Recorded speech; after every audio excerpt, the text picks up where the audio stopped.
Hello everyone, मैं प्रदीप कुमार आगाज IAS institute में आप सभी का स्वागत करता हूं। तो आइए आज के इस वीडियो में हम लोग बात करने वाले हैं जैव विविधता और पर्यावरण। जैव विविधता और पर्यावरण से रिलेटेड यूपीएससी के प्रीलिम्स और मेंस के लिए आज के जितने भी टॉपिक हैं हम आप लोगों के लिए लेकर आए हैं। तो चलिए देखते हैं। तो देखिए, प्रीलिम्स के लिए जो टॉपिक है वो WMO, GHG, हिमनद, महासागरीय अम्लीकरण और वर्षा और गर्म हवाएं, और मेंस के लिए जो टॉपिक है वो state of the global climate 2022 WMO। तो आइए हम यूपीएससी के प्रीलिम्स और मेंस के इन सभी टॉपिक के बारे में पूरे विस्तार से चर्चा करते हैं। तो देखिए चर्चा में क्यों है, आइए जानते हैं। हाल ही में विश्व मौसम विज्ञान संगठन WMO ने state of the global climate report 2022 जारी की है। यह रिपोर्ट प्रमुख जलवायु संकेतकों ग्रीन हाउस गैस, तापमान, समुद्र स्तर में वृद्धि, महासागरीय ताप और अम्लीकरण, समुद्री बर्फ एवं हिमनद पर केंद्रित है। यह जलवायु परिवर्तन और चरम मौसम के प्रभावों पर भी प्रकाश डालती है। इससे पहले WMO ने ग्लोबल क्लाइमेट रिपोर्ट 2022 की अस्थायी स्थिति जारी की। रिपोर्ट के निष्कर्ष क्या है, आइए हम लोग देखते हैं। सबसे पहले तापमान जानते हैं। वर्ष 2022 में वैश्विक औसत तापमान वर्ष 1950 से 1900 के औसत से 1.15 डिग्री सेल्सियस अधिक था। वर्ष 1950 के बाद वर्ष 2015 से 2022 के लिखित रिकॉर्ड में ये 8 वर्ष सबसे गर्म दर्ज किए गए थे। यह स्थिति लगातार 3 वर्षों तक कूलिंग ला नीना के बावजूद थी। ऐसा ट्रिपल डीप ला नीना पिछले 50 वर्षों में केवल 3 बार हुआ है। ग्रीन हाउस गैस क्या है, आइए समझते हैं। 3 मुख्य green house gas carbon dioxide, methane और नाइट्रस ऑक्साइड की सांद्रता वर्ष 2021 में रिकॉर्ड ऊंचाई पर पहुंच गई थी। वर्ष 2020-21 तक मीथेन सांद्रता में रिकॉर्ड वार्षिक वृद्धि देखी गई थी। समुद्र स्तर में वृद्धि, आइए समझते हैं। ग्लोबल मीन सी लेवल GMSL वर्ष 2022 में भी बढ़ना जारी रहा, जो सैटेलाइट अल्टीमीटर रिकॉर्ड के नए रिकॉर्ड स्तर पर पहुंच गया। वर्ष 2005 से 2019 की अवधि में हिमनदों, ग्रीनलैंड और अंटार्कटिक में कुल हिम भूमि के नुकसान ने CMSL वृद्धि में 36% और समुद्र के गर्म होने में 55% का योगदान दिया। महासागरीय ताप क्या है, आइए देखते हैं। वर्ष 2022 में समुद्री गर्मी की मात्रा एक नए रिकॉर्ड स्तर पर पहुंच गई। ग्रीन हाउस गैसों द्वारा जलवायु प्रणाली में फंसी हुई लगभग 90% ऊर्जा समुद्र में चली जाती है। यह कुछ हद तक उच्च तापमान में वृद्धि भी करती है और समुद्री पारिस्थितिकी तंत्र के लिए जोखिम उत्पन्न करती है। महासागरीय अम्लीकरण आइए देखते हैं। CO2 का समुद्री जल के साथ प्रतिक्रिया करने में से pH में कमी आती है, जिसे महासागरीय अम्लीकरण कहा जाता है। इससे जीवों और पारिस्थितिकी तंत्र प्रणालियों को खतरा होता है। IPCC की छठी आकलन रिपोर्ट ने निष्कर्ष निकाला कि यह काफी निश्चित तौर पर कहा जा सकता है कि समुद्र का सतही pH वर्तमान में सबसे कम 26,000 वर्षों में है और pH परिवर्तन की वर्तमान दर कम से कम उस समय की तुलना में अभूतपूर्व है।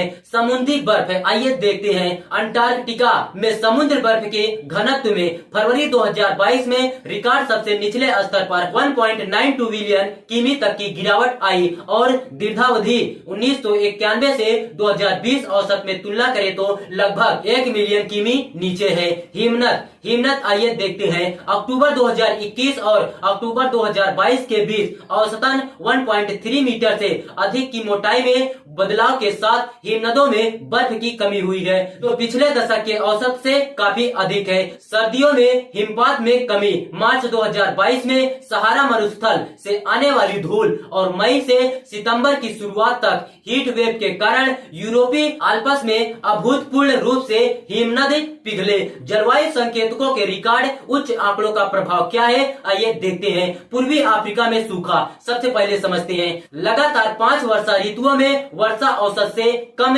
रही है। यह पिछले 40 वर्षों में इस तरह का सबसे लंबा क्रम है। जनवरी 2023 तक के अनुमान के अनुसार सूखे और अन्य आपदाओं के कारण 20 मिलियन से अधिक लोगों को पूरा क्षेत्र में तीव्र खाद्य असुरक्षा का सामना करना पड़ा था। पाकिस्तान में व्यापक वर्षण क्या है, आइए देखते हैं। कुल नुकसान और आर्थिक नुकसान का आकलन 30 अरब अमेरिकी डॉलर आंका गया था। राष्ट्रीय स्तर पर रिकॉर्ड किए गए सबसे नम महीने जुलाई सामान्य से 181% अधिक और अगस्त औसत से 243% अधिक थे। पाकिस्तान में बाढ़ ने प्रभावित जिलों में लगभग 8 लाख अफगान शरणार्थियों सहित लगभग 33 मिलियन लोगों को प्रभावित किया। यूरोप में हीट वेव क्या है, आइए देखते हैं। अत्यधिक गर्मी और असाधारण शुष्क मौसम कई क्षेत्रों में सह अस्तित्व में थे। यूरोप में गर्मी के कारण हुई 15,000 से अधिक अतिरिक्त मौतें स्पेन, जर्मनी, ब्रिटेन,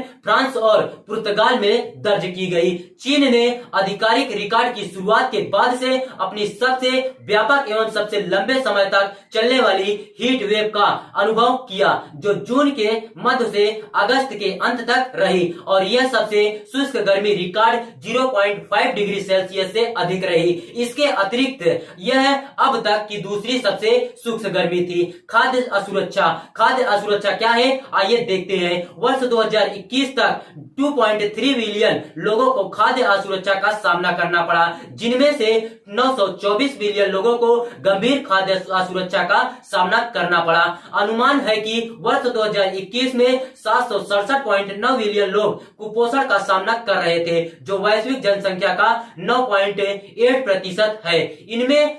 इनमें से आधे एशिया में और 1/3 अफ्रीका में है। भारत और पाकिस्तान में पूर्व मानसून हीट वेव क्या है, आइए देखते हैं। भारत और पाकिस्तान में मौसम पूर्व मानसून हीट वेव के कारण फसल की उत्पादकता में गिरावट आई है। इसके साथ साथ यूक्रेन में संघर्ष की शुरुआत के बाद से भारत में गेहूं और चावल के निर्यात पर प्रतिबंध के कारण अंतरराष्ट्रीय खाद्य बाजारों में मुख्य खाद्य पदार्थों की उपलब्धता, पहुंच और स्थिरता पर प्रश्न चिन्ह लगने के साथ पहले से ही कमी से प्रभावित होने के लिए इस संदर्भ में उच्च जोखिम उत्पन्न हुआ है। विस्थापन क्या है, आइए देखते हैं। सोमालिया में लगभग 1.2 मिलियन लोग सूखे के भयावह प्रभावों से खेती और आजीविका पर पड़े प्रभावों के कारण आंतरिक रूप से विस्थापित हुए, जिनमें से 60,000 से अधिक लोग इसी अवधि के दौरान इथियोपिया एवं केन्या की ओर विस्थापित हुए। विश्व मौसम विज्ञान संगठन WMO क्या है, आइए देखते हैं। विश्व मौसम विज्ञान संगठन WMO 192 देशों की सदस्यता वाला एक अंतर सरकारी संगठन है। भारत विश्व मौसम विज्ञान संगठन का सदस्य देश है। इसकी उत्पत्ति अंतरराष्ट्रीय मौसम विज्ञान संगठन IMO से हुई है, जिसे वर्ष 1873 के वियना अंतरराष्ट्रीय मौसम विज्ञान कांग्रेस के बाद स्थापित किया गया था। 23 मार्च 1950 को WMO कन्वेंशन के अनुसमर्थन द्वारा स्थापित WMO मौसम विज्ञान, मौसम और जलवायु परिचालन, जल विज्ञान तथा इससे संबंधित भू भौतिकी विज्ञान हेतु संयुक्त राष्ट्र की विशेष एजेंसी बन गया है। WMO का मुख्यालय जिनेवा, स्विट्जरलैंड में है। तो देखिए, अगर आप लोगों को इसका PDF चाहिए तो इसका PDF हम टेलीग्राम चैनल पर अपलोड कर देंगे। टेलीग्राम चैनल का नाम है आगाज IAS इंस्टीट्यूट और टेलीग्राम चैनल का लिंक हम इस वीडियो के डिस्क्रिप्शन में दे देंगे। आप यहां से भी जाकर टेलीग्राम चैनल को ज्वाइन कर सकते हैं और PDF डाउनलोड कर सकते हैं।